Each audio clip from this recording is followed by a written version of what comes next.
Now, there's one thing you might have noticed I don't complain about. Politicians. Everybody complains about politicians. Everybody says they suck. Yeah! Well, where do people think these politicians come from? They don't fall out of the sky. They don't pass through a membrane from another reality. They come from American parents and American families, American homes, American schools, American churches, American businesses, and American universities, and they're elected by American citizens. This is the best we can do, folks. This is what we have to offer. It's what our system produces. Garbage in, garbage out. If you have selfish, ignorant citizens, you're going to get selfish, ignorant leaders. And term limits ain't going to do you any good. You're just going to wind up with a brand new bunch of selfish, ignorant Americans. So maybe it's not the politicians who suck. Maybe something else sucks around here. Like the public. Yeah, the public sucks. There's a nice campaign slogan for somebody. The public sucks. Fuck hope. Fuck hope. Because if it's really just the fault of these politicians, then where are all the other bright people of conscience? Where are all the bright, honest, intelligent Americans ready to step in and save the nation and lead the way? We don't have people like that in this country. Everybody's at the mall, scratching his ass, picking his nose, taking his credit card out of his fanny pack and buying a pair of sneakers with lights in them. So I have solved this little political dilemma for myself in a very simple way. On election day, I stay home. I don't vote. Fuck them. Fuck them. I don't vote. Two reasons I don't vote. First of all, it's meaningless. This country was bought and sold and paid for a long time ago. The shit they shuffle around every 4 years doesn't mean a fucking thing. And secondly, I don't vote because I believe if you vote, you have no right to complain. People like to twist that around, I know. They say, well, if you don't vote, you have no right to complain. But where's the logic in that? If you vote and you elect dishonest, incompetent people and they get into office and screw everything up, well, you are responsible for what they have done. You caused the problem. You voted them in. You have no right to complain. I, on the other hand, who did not vote, who in fact did not even leave the house on election day, am in no way responsible for what these people have done and have every right to complain as loud as I want about the mess you created that I had nothing to do with.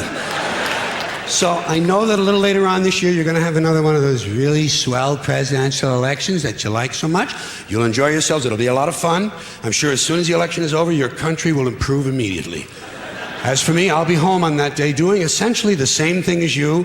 The only difference is when I get finished masturbating, I'm going to have a little something to show for it, folks. Thank you very much. But if you talk to one of them about this, if you isolate one of them, you sit them down rationally, you talk to them about the low IQs and the dumb behavior and the bad decisions, right away they start talking about education. That's the big answer to everything. Education. They say we need more money for education. We need more books, more teachers, more classrooms, more schools. We need more testing for the kids. And you say to them, well, you know, we've tried all of that and the kids still can't pass the test. They say, don't you worry about that. We're going to lower the passing grades. And that's what they do in a lot of these schools now. They lower the passing grades so more kids can pass. More kids pass, the school looks good, everybody's happy, the IQ of the country slips another 2 or 3 points, and pretty soon all you'll need to get into college is a fucking pencil. Got a pencil? Get the fuck in there, it's physics. Then everyone wonders why 17 other countries graduate more scientists than we do. Education. Politicians know that word. They use it on you. Politicians have traditionally hidden behind 3 things: the flag, the Bible, and children. No child left behind. No child left behind. Oh, really? Well, it wasn't long ago you were talking about giving kids a head start. Head start, left behind. Someone's losing fucking ground here. But there's a reason. There's a reason for this. There's a reason education sucks, and it's the same reason that it will never, ever, ever be fixed. It's never going to get any better. Don't look for it. Be happy with what you got. Because the owners of this country don't want that. I'm talking about the real owners now. The real owners, the big wealthy business interests that control things and make all the important decisions. Forget the politicians. The politicians are put there to give you the idea that you have freedom of choice. You don't. You have no choice. You have owners. They own you. They own everything. They own all the important land. They own and control the corporations. They've long since bought and paid for the Senate, the Congress, the state houses, the city halls. They got the judges in their back pockets. And they own all the big media companies, so they control just about all of the news and information you get to hear. They got you by the balls. You still don't get it, do you, boys? There ain't no countries anymore. No more good guys. They're running the whole show. They own everything, the whole goddamn planet. They can do whatever they want. They spend billions of dollars every year lobbying to get what they want. Well, we know what they want. They want more for themselves and less for everybody else. But I'll tell you what they don't want. They don't want a population of citizens capable of critical thinking. They don't want well-informed, well-educated people capable of critical thinking. They're not interested in that. That doesn't help them. That's against their interest. That's right. They don't want people who are smart enough to sit around the kitchen table and figure out how badly they're getting fucked by a system that threw them overboard 30 fucking years ago.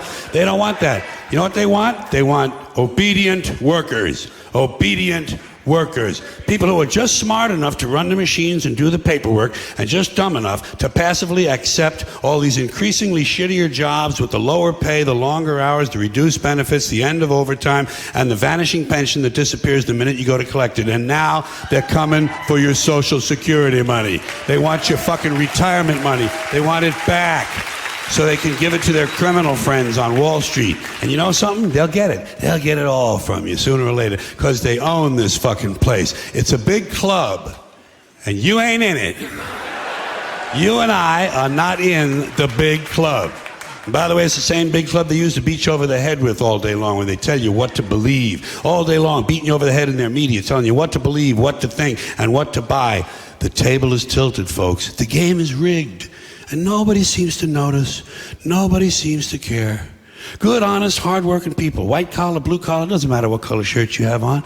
Good, honest, hard-working people continue. These are people of modest means. Continue to elect these rich cocksuckers who don't give a fuck about them. They don't give a fuck about you. They don't give a fuck about you. They don't care about you at all. At all. At all. Yeah. You know? And nobody seems to notice, nobody seems to care. That's what the owners count on, the fact that Americans will probably remain willfully ignorant of the big red, white, and blue dick that's being jammed up their assholes every day. Because the owners of this country know the truth. It's called the American dream, because you have to be asleep to believe it.